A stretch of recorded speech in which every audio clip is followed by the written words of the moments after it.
a todos. Hoy estamos, ¿verdad?, con el gerente municipal del medio ambiente de la municipalidad de Choloma, ¿verdad? ¿Su nombre? Tania Solano. Tania Solano, ¿verdad?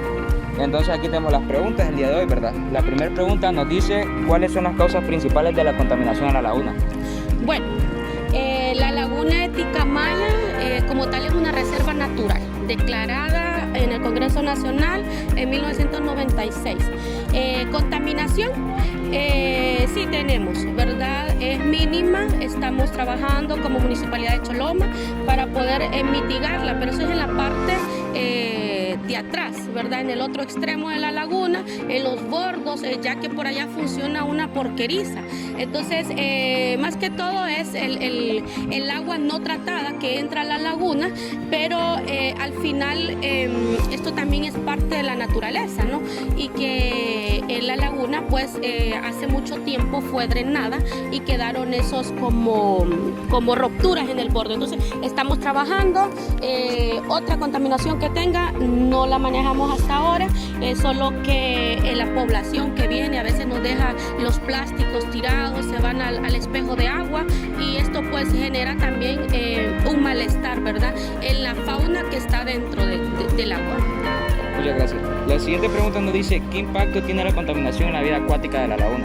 Bueno, el impacto es directo, ¿verdad?, a los peces, y lo otro es de que producto de toda esa materia orgánica que le entra al agua, se reproduce con más capacidad o rapidez lo que es la lechuga acuática. Como ustedes pueden ver, en la laguna de Ticamaya tenemos lechuga y lirio acuático, que es con lo que lidiamos. Hace más o menos 1 año y 2 meses empezamos con el proyecto de rescate de la laguna, despejando todo lo que es el manto acuífero. Entonces, esta contaminación genera la producción más rápida de la lechuga y del lirio acuático. Muchas gracias. La tercera pregunta nos dice, ¿qué medidas se han tomado para reducir la contaminación directa en la laguna? Bueno, les decía al inicio, ¿verdad? Estamos trabajando como Municipalidad de Choloma, socializando con la población del otro extremo de la laguna.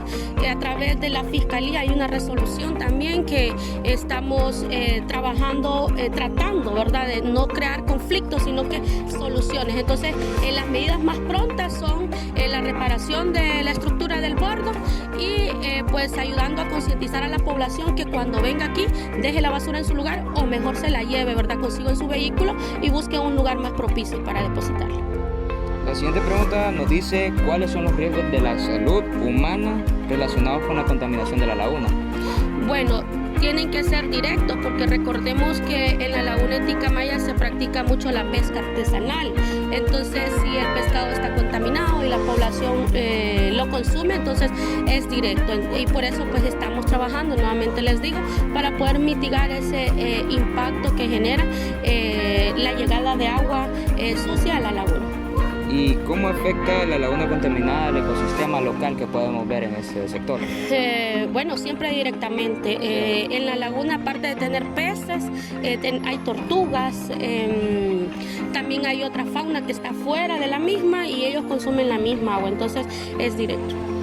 Y también nos dice quiénes son los responsables de la contaminación de la laguna. Nosotros como seres humanos somos responsables, ¿verdad? Yo creo que mientras nosotros no creemos conciencia y cuidemos el medio ambiente, vamos a seguir siendo los responsables de toda la contaminación que hay en la laguna y en todo el planeta. Gracias.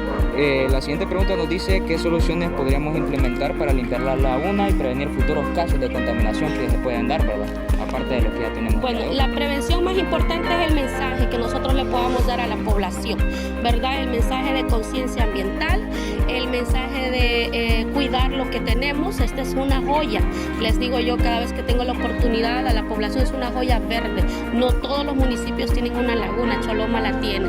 Entonces, la forma más idónea es llevar ese mensaje a todos los lugares donde podamos. ¿Y tenemos alguna legislación que aborde la contaminación de la laguna? Sí, la ley de medio ambiente, ¿verdad? Maneja como legislación primaria esa. Y luego la laguna tiene un plan de manejo que se trabajó con el ICF, la población cercana y las autoridades municipales. Ese plan de manejo establece, ¿verdad?, lo que se puede y lo que no se puede hacer en la laguna. Okay, muchas gracias. Estamos muy contentos, ¿verdad?, que nos haya podido ayudar el día de hoy con nuestro documental. Muchas gracias.